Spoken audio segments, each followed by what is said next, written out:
Erkek kadına dedi ki, seni seviyorum ama nasıl? Avuçlarımda camdan bir şeymiş gibi kalbimi sıkıp parmaklarımı kanatarak kırasıya, çıldırasıya. Erkek kadına dedi ki, seni seviyorum ama nasıl? Kilometrelerle derin, kilometrelerle dümdüz, %100, %1500, hudutsuz kere 100.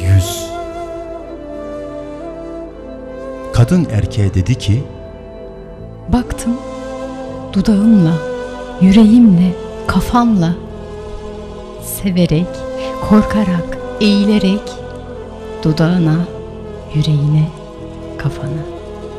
Şimdi ne söylüyorsam karanlıkta bir fısıltı gibi sen öğrettin bana.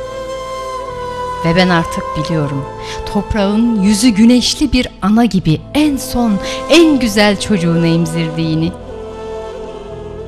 Fakat neyleyim?